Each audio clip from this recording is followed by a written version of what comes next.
नमस्कार, आप सभी का स्वागत डीडी न्यूज़ के सांकेतिक भाषा के इस विशेष बुलेटिन में। आपके साथ मैं हूं मुकुल शर्मा। मेरे साथ मौजूद हैं मेरे सहयोगी शरद मुदगल। तमाम खबरों से आपको रूबरू कराएंगे, लेकिन पहले नजर डालते हैं हेडलाइंस पर। फिर जागा कांग्रेस का चीन प्रेम। सैम पित्रोदा ने चीन को लेकर दिया विवादित बयान। भाजपा ने साधा निशाना, कहा कांग्रेस पार्टी के चीन के साथ हुए करार का सैम पित्रोदा दिन दहाड़े कर रहे हैं इजहार। कांग्रेस ने पित्रोदा के बयान से किया किनारा।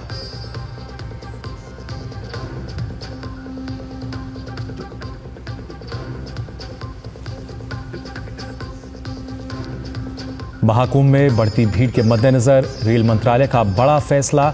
नई दिल्ली रेलवे स्टेशन पर शाम 4 से रात 11 बजे तक प्लेटफॉर्म टिकटों की बिक्री बंद। भीड़ नियंत्रण के लिए 60 स्टेशनों पर बनेगा परमानेंट होल्डिंग एरिया।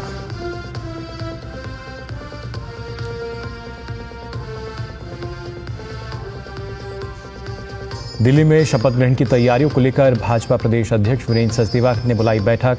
19 तारीख को नए मुख्यमंत्री के नाम पर लगेगी मुहर। 20 फरवरी को शपथ लेने की संभावना।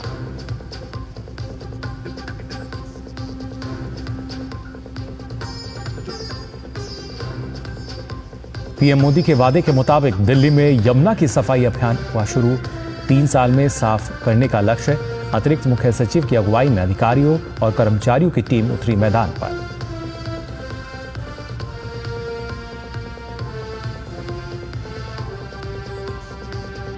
और आर्थिक मोर्चे पर भारत के लिए अच्छी खबर। अप्रैल के दौरान देश के निर्यात में 7.21% की बढ़ोतरी। इलेक्ट्रॉनिक्स और फार्मा के निर्यात में 89 और 21% की वृद्धि हुई दर्ज।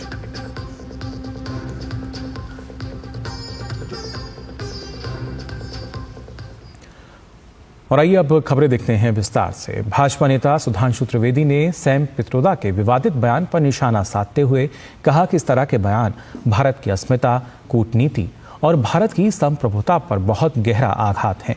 साथ ही उन्होंने कहा कि देश के खिलाफ लगातार ऐसे बयान देना कांग्रेस और इनके नेताओं की मानसिकता को दर्शाता है। इस प्रकार की बात सैम पित्रोदा जी ने कही है, वो भारत की अस्मिता, भारत की कूटनीति और भारत की संप्रभुता पर बहुत गहरा आघात। उन्होंने इस प्रकार की बात कही कि चीन के साथ तो किसी प्रकार का विवाद ही नहीं है, जैसे भारत ही अग्रेसर की भूमिका में, यानी आक्रामक मुद्रा लिए हुए। और ये कोई उनका अलग बयान नहीं है। ये ओवरसीज कांग्रेस के चीफ है, यानी समुद्र पारी कांग्रेस के प्रमुख हैं। अब समुद्र पार से तो सोरस के सुर भी कांग्रेस के साथ मिलते हुए नजर आते हैं, परंतु यहां पर एक बहुत गंभीर बात है कि जो कुछ सैम पित्रोदा ने कहा है, ये कोई आइसोलेटेड इवेंट नहीं है। भाजपा नेता ने कांग्रेस नेता राहुल गांधी के विदेशियों के साथ संबंध और चुनाव में विदेशी फंडिंग पर भी सवाल खड़े किए। उन्होंने आरोप लगाते हुए पूछा कि ऐसी कौन सी शक्तियां हैं जो भारत के चुनाव को प्रभावित करती हैं। आज हम साफ साफ पूछना चाहते हैं कि भारत के इलेक्शन प्रोसेस, जबकि फैक्ट ऑफ द मैटर यह है कि 2020 में आप याद करिए, जब अमेरिका में चुनावी प्रक्रिया को लेकर अनेक प्रकार के प्रश्न उठे थे, तो भारत की चुनावी प्रक्रिया की तारीफ की गई थी कि जो इलेक्शन वोटर सिस्टम हमारे यहाँ है, वोटर आईडी कार्ड वाला, वो उनके यहाँ होना चाहिए। परंतु ये कौन सी शक्तियां हैं जो भारत में इस प्रकार चुनावी प्रक्रिया को प्रभावित करने, परिवर्तित करने या उसके अंदर कोई समस्या उत्पन्न करने के हेतु से आर्थिक अनुदान पाती हुई दिखाई पड़ रही थी। ये बहुत गहरा संदेह हमारे मन में उत्पन्न होता है। इंडियन ओवरसीज कांग्रेस के अध्यक्ष सैम पित्रोदा के चीन को लेकर विवादित बयान से कांग्रेस किनारा करती हुई नजर आ रही है।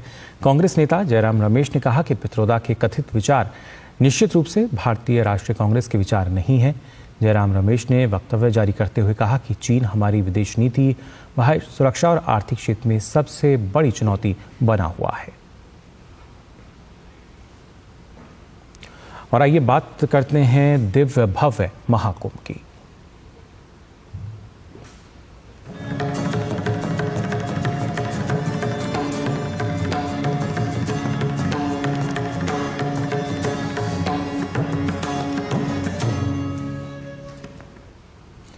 प्रयागराज में आयोजित दिव्य और अलौकिक महाकुंभ में श्रद्धालुओं का पहुंचना जारी है।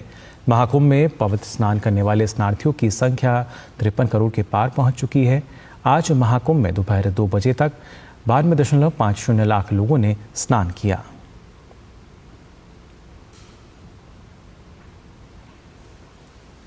वहीं उत्तर प्रदेश के मुख्यमंत्री योगी आदित्यनाथ ने युवा उद्यमियों के साथ संवाद किया। मुख्यमंत्री ने कहा कि महाकुंभ विश्व का सबसे बड़ा आध्यात्मिक और सांस्कृतिक आयोजन बन चुका है। इस आयोजन के माध्यम से हम भारत की आस्था को दुनिया के सामने रखकर अपनी ताकत का एहसास करा रहे हैं। देश की आस्था को सम्मान प्रधानमंत्री मोदी के नेतृत्व में प्राप्त हुआ है। महाकुंभ के इस आयोजन में जो अब तक दुनिया का सबसे बड़ा आध्यात्मिक और सांस्कृतिक आयोजन बन चुका है। अब तक 53 करोड़ श्रद्धालु जन मां गंगा, मां यमुना और मां सरस्वती की त्रिवेणी में आस्था की पावन डुबकी लगा चुके हैं। आयोजन के माध्यम से हम लोग भारत की आस्था को दुनिया के सामने भी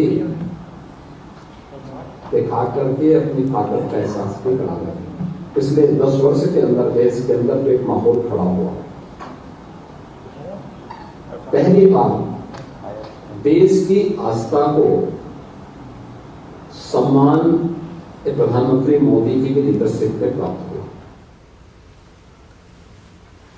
रेल मंत्रालय ने नई दिल्ली रेलवे स्टेशन पर मची भगदड़ के बाद भीड़ को नियंत्रित करने के लिए कई कड़े कदम उठाए हैं। देश भर के 60 सबसे व्यस्त और भीड़ वाले स्टेशन पर परमानेंट होल्डिंग एरिया बनाने का फैसला लिया गया है। स्टेशनों पर बढ़ती भीड़ को नियंत्रित करने के लिए ये फैसला लिया गया है। जांच पूरी होने के बाद जिम्मेदार लोगों पर कार्रवाई की जाएगी। वहीं रेलवे दिल्ली में सभी स्टेशन पर कैंपेन भी चलाएगी। साथ ही साथ यात्री, कुली, दुकान वालों से रेलवे को लेकर सुझाव मांगे जाएंगे। ग्राउंड सिचुएशन जानने के लिए सबसे फीडबैक लिया जाएगा। रेलवे के लिए यात्री सुविधा सबसे पहले है। इससे पहले भीड़ प्रबंधन के लिए नई दिल्ली रेलवे स्टेशन पर शाम 4 बजे से रात 11 बजे तक अगले 1 सप्ताह के लिए प्लेटफॉर्म टिकट की बिक्री बंद कर दी गई है। इसके साथ ही भारतीय रेलवे ने महाकुंभ के श्रद्धालुओं के लिए आज से 5 अतिरिक्त विशेष ट्रेनें निर्धारित की हैं। साथ ही रेल मंत्रालय की ओर से यह भी स्पष्ट किया गया है कि प्रयागराज की ओर जाने वाली सभी विशेष ट्रेनें प्लेटफॉर्म नंबर 16 से चलाई जाएंगी। साथ ही प्रयागराज जाने के इच्छुक सभी यात्री नई दिल्ली रेलवे स्टेशन के अजमेरी गेट की तरफ से आएंगे और वहीं से जाएंगे। मंत्रालय ने यात्रियों से अफवाह पर ध्यान न देने का भी अनुरोध किया है और उनसे किसी भी पूछताछ और यात्री सहायता के लिए हेल्पलाइन नंबर 139 पर संपर्क करने को कहा है। नई दिल्ली रेलवे स्टेशन पर भगदड़ की घटना के बाद से रेलवे प्रशासन ने प्रबंधन के तरीकों में थोड़ा बदलाव किया है। उत्तर रेलवे के सीपीआरओ हिमांशु शेखर उपाध्याय ने जानकारी देते हुए बताया कि वाणिज्यिक और आरपीएफ के कर्मचारियों को बेहतर तरीके से तैनाती के जरिए और बेहतर तरीके से काम करने का प्रयास किया जा रहा है। दुखद हादसे के बाद हम लोगों ने नई दिल्ली रेलवे स्टेशन पर प्रबंधन के तरीके में थोड़ा बदलाव किया है। पीक ट्रैफिक आवर होता है शाम 4 बजे से रात 11 बजे तक का। तो इस दौरान अगले 1 हफ्ते के लिए, 1 सप्ताह के लिए प्लेटफॉर्म टिकट की बिक्री बंद की गई है ताकि हम भीड़ प्रबंधन अच्छे तरीके से कर सकें। प्लेटफॉर्म पर आवश्यक लोग ही जाएं। यदि कोई अपने घर के दिव्यांगजनों या वृद्धजनों को स्टेशन पर छोड़ने, ट्रेन पर बैठालने आ रहा है तो उससे प्लेटफॉर्म टिकट मिलता रहेगा। इसके अलावा हम लोग अभी जब कभी इस तरह का सर्ज आएगा, अचानक से भीड़ आएगी, उस दौरान रेगुलेटेड एंट्री एनफोर्स करेंगे। दिल्ली के रामलीला मैदान में मुख्यमंत्री शपथ ग्रहण समारोह की तैयारियां शुरू हो चुकी हैं। दिल्ली में 20 फरवरी को मुख्यमंत्री के शपथ ग्रहण का समारोह होगा। दिल्ली में भाजपा के 27 साल बाद सत्ता में आने के बाद भव्य तैयारियां की जा रही हैं। शपथ ग्रहण समारोह में भाजपा के वरिष्ठ नेता और कार्यकर्ता समेत दिल्ली की जनता भी इस शपथ ग्रहण समारोह का हिस्सा होंगे। रामलीला मैदान में शपथ ग्रहण समारोह की खास तैयारियों का जायजा लिया डीडी न्यूज संवाददाता शैलेंद्र मिश्र ने। दिल्ली का नया मुख्यमंत्री कौन होगा, इस बात पर भले ही अभी सस्पेंस बना हुआ हो और संभावित 19 फरवरी को दिल्ली में बीजेपी विधायक दल की बैठक होगी जिसमें नए सीएम के नाम का ऐलान किया जाएगा। लेकिन कहा जा रहा है कि 20 फरवरी को जो शपथ ग्रहण की तारीख है वो तय हो गई है और जगह भी तय हो गई है जहां पर शपथ ग्रहण समारोह होना है और वहां पर तैयारियां शुरू हो गई। आप देखिए, इस वक्त हम मौजूद हैं दिल्ली के ऐतिहासिक रामलीला मैदान पर, जहां पर शपथ ग्रहण की तैयारी शुरू हो गई है। 27 वर्ष बाद बीजेपी की दिल्ली में शानदार वापसी हुई है, लिहाजा रामलीला मैदान को चुना गया है भव्य शपथ ग्रहण समारोह के लिए। प्रधानमंत्री नरेंद्र मोदी और एनडीए शासित राज्यों के मुख्यमंत्री और उप मुख्यमंत्रियों के इस शपथ ग्रहण समारोह में शामिल होने की उम्मीद है और साथ ही साथ बड़ी संख्या में बीजेपी कार्यकर्ता और दिल्ली की जनता मौजूद रहेगी।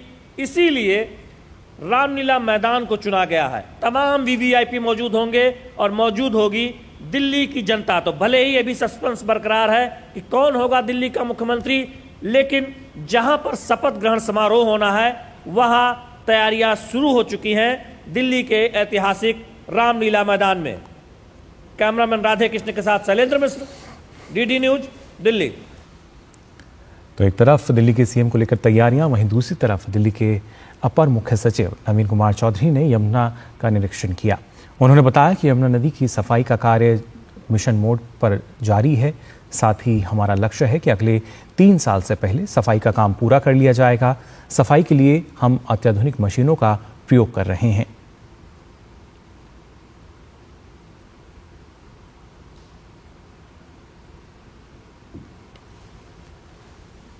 की सफाई के लिए हाईएस्ट लेवल पे कमिटमेंट्स किए गए हैं। एसडी साहब खुद मीडिया में इस पे बात कर चुके हैं।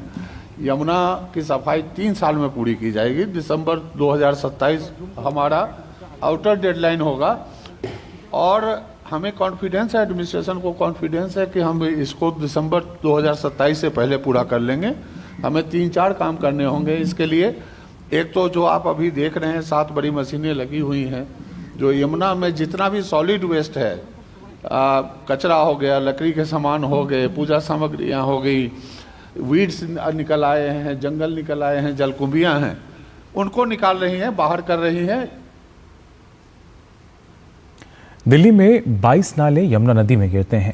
37 एसटीपी में आधे अधूरे काम करते हैं।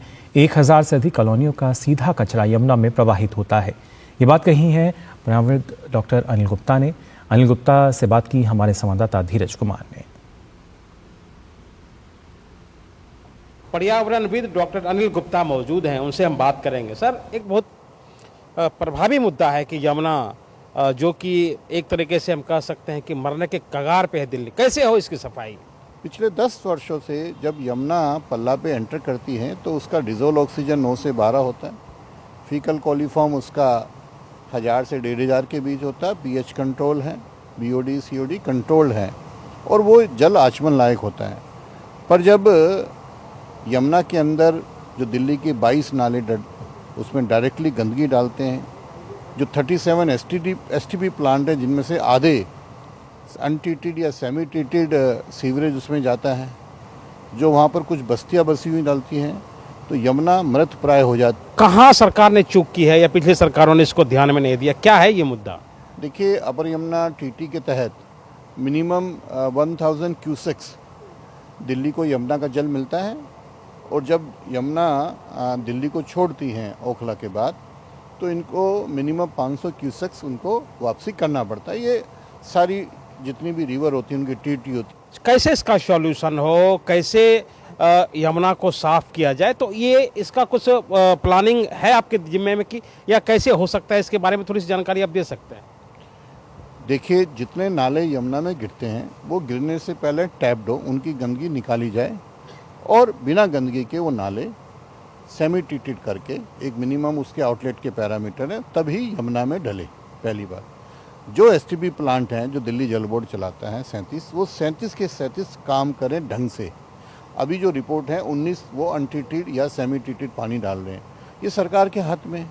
तीसरा, जो इसका ई फ्लो है वो बढ़ाया जाए। चौथा, जो यमुना किनारे कुछ बस्तियां हैं जो डायरेक्ट डालती है उसको रोका जाए। पांचवा, एक आध्यात्मिक मुद्दा है कि लोगों की एक भावना होती है कि जो पूजा सामग्री अपनी जब पूजा के बाद वो उसमें डालते हैं, उस पर रोक लगनी चाहिए। कैसे उसको मैली होने से रोका जाए, कैसे उसके गादों की सफाई हो, इसके बारे में आप क्या कहेंगे? रॉ वाटर हमें वजीराबाद से मिलता है। पिछले कई सालों से यमुना की तलहटी की सफाई नहीं हुई, उसकी डिसिल्टिंग नहीं हुई अभी तक। बल्कि मुझे लगता है कि अगर वजीराबाद से पहले उसकी डिसिल्टिंग हो तो राज्य सरकार करोड़ों अरबों रुपयों उससे जो सिल्ट निकलेगी, उससे जो रेत निकलेगा, वो बेच के कमा सकता है। तो ये थे हमारे साथ पर्यावरणविद डॉक्टर अनिल गुप्ता, और जिन्होंने साफ तौर पे कहा कि अगर आपके अंदर इच्छा शक्ति है तो यमुना के गादों की सफाई भी हो सकती है, गंदा पानी यमुना से दूर हो सकता है, उसकी सफाई हो सकती है। इसके अलावा जो पवित्र, जो हमारा जो आस्था का प्रतिबिंब यमुना है, उसे जिंदा भी किया जा सकता है। कैमरामैन मोहित के साथ धीरज कुमार, डीडी न्यूज़, दिल्ली। और फिलहाल बुलेटिन में हम यहाँ रुक रहे हैं, छोटे से ब्रेक के लिए जल्द लौटने हैं। ब्रेक के बाद आप सभी का एक बार फिर स्वागत सांकेतिक भाषा के इस विशेष बुलेटिन में। आइए खबरों में आगे बढ़ते हैं। तमिलनाडु में राष्ट्रीय शिक्षा नीति के तहत 3 भाषा नीति को लेकर केंद्रीय शिक्षा मंत्री धर्मेंद्र प्रधान ने कहा कि छात्रों के बीच प्रतिस्पर्धा पैदा करने के लिए हमें एक कॉमन प्लेटफॉर्म पर आने की जरूरत है। उन्होंने कहा कि हम सभी भाषाओं का सम्मान करते हैं। राष्ट्रीय शिक्षा नीति में हिंदी भाषा पर जोर दिया गया है।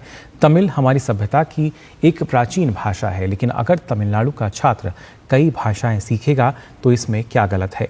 दरअसल तमिलनाडु के मुख्यमंत्री एम.के. स्टालिन ने रविवार को केंद्रीय शिक्षा मंत्री धर्मेंद्र प्रधान पर ब्लैकमेल करने का आरोप लगाया था। स्टालिन ने कहा कि केंद्रीय शिक्षा मंत्री ने कथित तौर पर यह रुख अपनाया है कि जब तक तमिलनाडु राष्ट्रीय शिक्षा नीति और 3 भाषा फॉर्मूले को स्वीकार नहीं कर लेता, तब तक केंद्र सरकार की तरफ से उसे फंड नहीं दिया जाएगा। To create a competition among the students, to create a level playing field, we have to come to a common platform. NEP is the new aspirational common platform. Regarding language, I respect all the language. This NEP envisioned by Honorable Prime Minister Modi is giving emphasis to mother tongue. Tamil is one among the oldest language of our civilization. But what is wrong if a student in Tamil Nadu will learn multilingual, come to the multilingual aspect in his study? It can be Tamil, it can be English, it can be other Indian language. There is no imposition of any Hindi or any language on them. Some friends in Tamil Nadu are doing politics, but certainly Government of India is committed to implement NEP, and there are certain conditions with NEP. वहीं केंद्रीय मंत्री L Murugan ने तमिलनाडु के मुख्यमंत्री MK. Stalin पर राष्ट्रीय शिक्षा नीति से लोगों का ध्यान भटकाने और भाषा के नाम पर राजनीति करने का आरोप लगाया है। उन्होंने कहा कि ऐसा पहली बार नहीं है, बल्कि ये डीएमके का पुराना हथकंडा है। उन्होंने कहा कि तमिलनाडु में कोई भी हिंदी को जबरन नहीं थोप रहा और जो लोग इसे सीखना चाहते हैं उन्हें बिना किसी आपत्ति के ऐसा करने की स्वतंत्रता होनी चाहिए। मुरुगन ने डीएमके की आलोचना करते हुए कहा कि पार्टी सामाजिक न्याय की बात करती है, लेकिन उसका पालन नहीं करती। उन्होंने इस बात पर भी प्रकाश डाला कि प्रधानमंत्री नरेंद्र मोदी वैश्विक स्तर पर तमिल को बढ़ावा दे रहे हैं, जबकि तमिलनाडु के मुख्यमंत्री एम.के. स्टालिन राजनीतिक लाभ के लिए लोगों को गुमराह कर रहे हैं। केंद्रीय मंत्री ने बताया कि केंद्र सरकार तमिल भाषा के प्रोत्साहन के लिए विभिन्न कॉलेजों और विभागों में नए पदों का सृजन करेगी, ताकि देश भर के छात्र इस प्राचीन भाषा का अध्ययन कर सकें। अप्रैल 2024 से जनवरी 2025 के दौरान भारत का निर्यात 7.21% बढ़ा है। अप्रैल 2024 से जनवरी 2025 के लिए $682.2 का निर्यात अभी तक हुआ है। मौजूदा वित्त वर्ष में जनवरी तक $46 अरब का निर्यात बढ़ा है। जनवरी में इलेक्ट्रॉनिक्स के निर्यात में 79% की बढ़ोतरी दर्ज की गई है।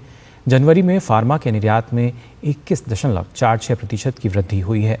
बात अगर आयात की करें तो आयात में 9% की बढ़ोतरी देखने को मिली है। हर महीने 70 से $75 अरब औसत निर्यात का अनुमान है। वहीं 2024 और 25 में $800 अरब से ज़्यादा के निर्यात का अनुमान लगाया गया है।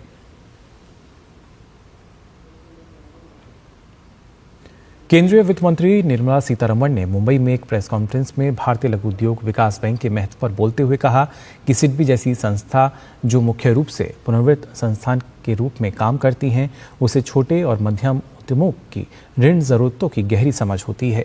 इसलिए हमारी सरकार ने न सिर्फ सिडबी को अधिक पूंजी वाला संस्थान बनाने में मदद की है, बल्कि जुलाई बजट में हमने ये घोषणा भी की थी कि सिडबी अब सभी एमएसएमई क्लस्टर में अपनी शाखाएं खोलेगा, जिससे छोटे और मध्यम उद्यमियों को फायदा मिले।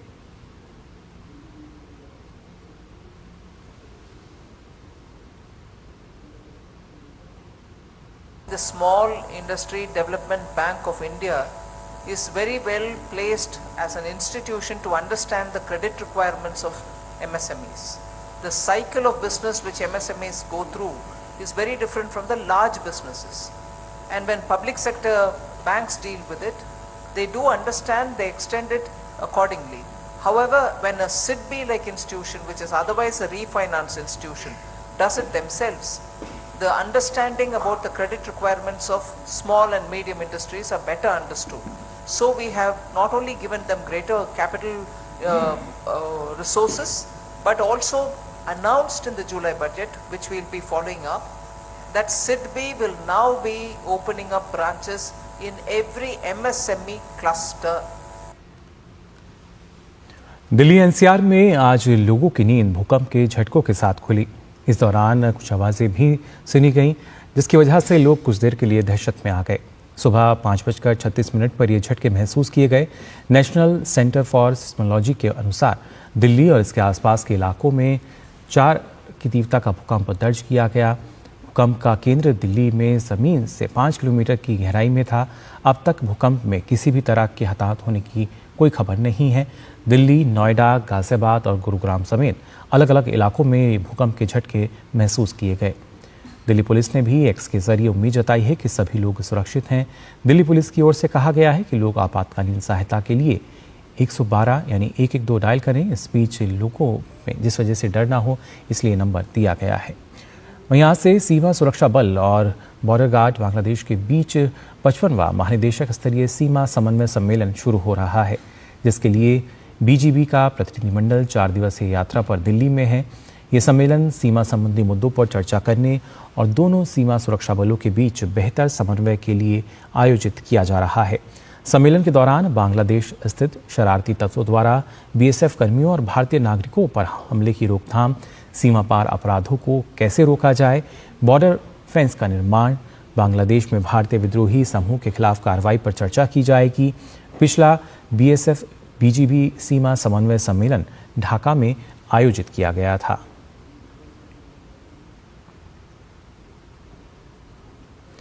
असम विधानसभा का सत्र पहली बार गुवाहाटी से बाहर आयोजित हो रहा है। ये एक ऐतिहासिक कदम है। बजट सत्र का पहला दिन कोकराझार के बीटीसी विधानसभा में राज्यपाल लक्ष्मण प्रसाद आचार्य के अभिभाषण के बाद आयोजित किया गया। विधानसभा में बजट सत्र के पहले दिन की कार्रवाई हुई।